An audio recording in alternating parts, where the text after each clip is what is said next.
بسم اللہ الرحمن الرحیم۔ محترم ناظرین، السلام علیکم ورحمۃ اللہ وبرکاتہ۔ خلفائے راشدین رضوان اللہ علیہ مجمعین ہمارے ایمان کا حصہ ہیں۔ تفصیلات کے مطابق مجلس احرار اسلام پاکستان کی قیادت نے خلفائے راشدین رضوان اللہ علیہ مجمعین کے ایام سرکاری سطح پر منانے کی قرارداد پنجاب اسمبلی میں متفقہ طور پر منظور ہونے کا خیر مقدم کرتے ہوئے کہا ہے کہ خلفائے راشدین رضوان اللہ علیہ مجمعین ہمارے ایمان کا حصہ ہیں۔ قائدین احرار اسلام کا کہنا تھا کہ حضرات خلفائے راشدین رضوان اللہ علیہ مجمعین کے ایام سرکاری سطح پر منانے کی قرارداد پنجاب اسمبلی میں منظور ہونے پر تمام ممبران اسمبلی مبارکباد کے مستحق ہیں۔ انہوں نے کہا کہ ہمارے حضرات صحابہ اکرام رضوان اللہ علیہ مجمعین، بالخصوص حضرات خلفائے راشدین رضوان اللہ علیہ مجمعین ہمارے لیے مشعل راہ ہیں۔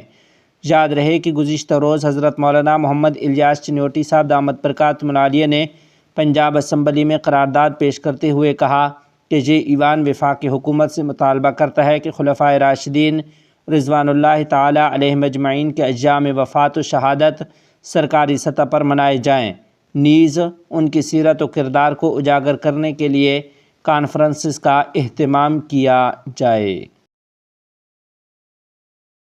دینی مدارس کی آزادی و خود مختاری قائم رکھیں گے۔ تفصیلات کے مطابق وفاق المدارس العربیہ پاکستان کے صدر شیخ الاسلام حضرت مولانا مفتی محمد تقی عثمانی صاحب دامت برکاتہم العالیہ نے پچھلے دنوں جامعہ اشرفیہ لاہور میں فارغ التحصیل فضلاء سے خطاب کرتے ہوئے کہا کہ وہ جامعہ اشرفیہ کے مسلک و مشرب پر عمل کرتے ہوئے اعتدال پسندی کو اختیار اور احیاء سنت کے لیے اپنی زندگیوں کو وقف کریں اور معاشرہ میں جا کر جوڑ پیدا کرنے والے علماء بنیں، توڑ والے نہیں۔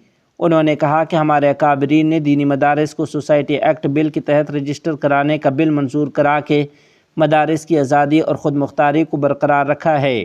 اس پر وہ صد بار لائق تحسین اور مبارکباد کے مستحق ہیں۔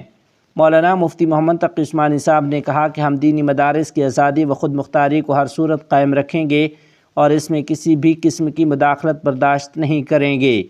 انہوں نے کہا کہ بانی جامعہ اشرفیہ لاہور حضرت مولانا مفتی محمد حسن رحمہ اللہ سمیت دیگر ہمارے اکابرین و اسلاف شریعت کے پابند، متبع سنت، زہد و تقوی اور علم و عمل کے پیکر تھے۔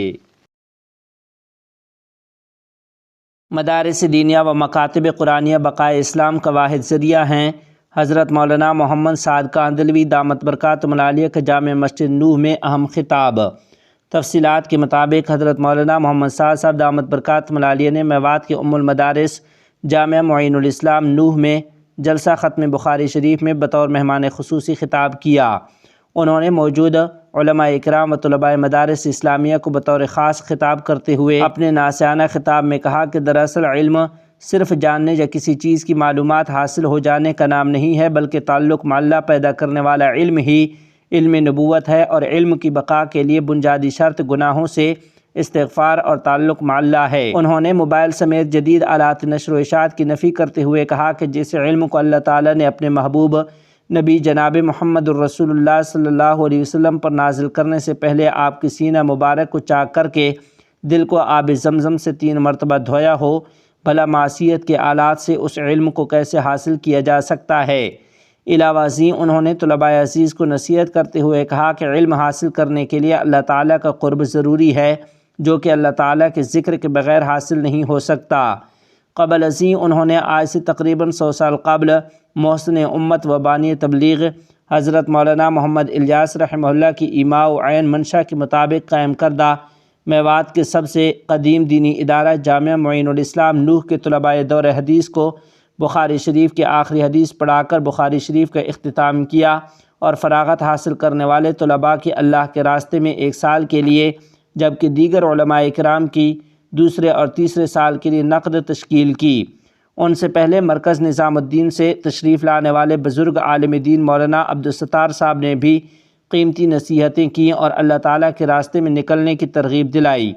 واضح رہے کہ دعوت و تبلیغ مرکز نظام الدین و خاندان الجاسیہ سے بحد عقیدت و محبت رکھنے والے علاقہ میوات کے لوگوں کو گزشتہ کال بذریعہ سوشل میڈیا جیسی ہی اطلاع ملی کہ ان کے پیر و مرشد و امیر حضرت مولانا محمد سعد کاندھلوی دامت برکاتہم العالیہ کی میوات میں تشریف آوری ہو رہی ہے، تو دور دراز کے علاقوں کے لوگ صبح سے ہی دیوانہ وار نوح کی طرف کوچ کرنے لگے اور دیکھتے ہی دیکھتے ہزاروں افراد جمع ہو گئے۔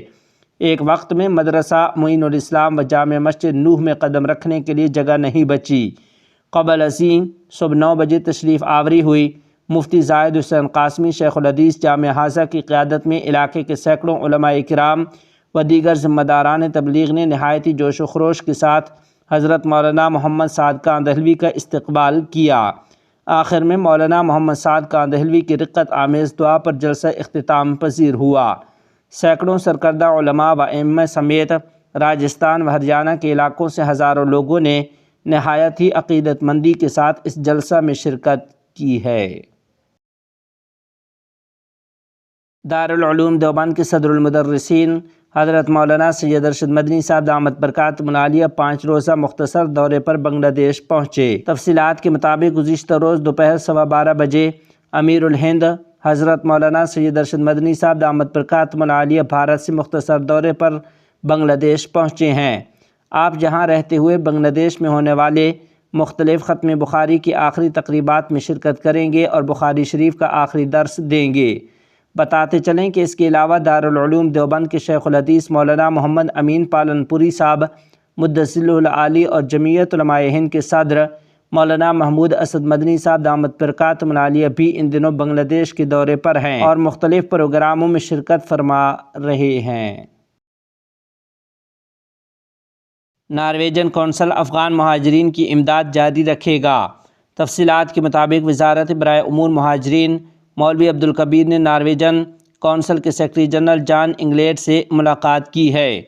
ملاقات میں انہوں نے پناہ گزینوں کے لیے امداد کی سطح کو بڑھانے کا عہد کیا اور کہا کہ وہ افغان مہاجرین کے لیے پناہ گاہیں دینے میں تعاون کے لیے پرعزم ہیں۔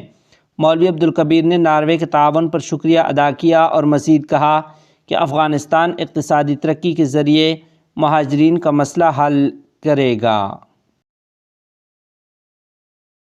وزیر خارجہ کی ایرانی سفیر سے ملاقات۔ تفصیلات کے مطابق امارت اسلامیہ افغانستان کے وزیر خارجہ مولوی امیر خان متقی نے کابل میں ایرانی سفیر علی رضا سے ملاقات کی ہے۔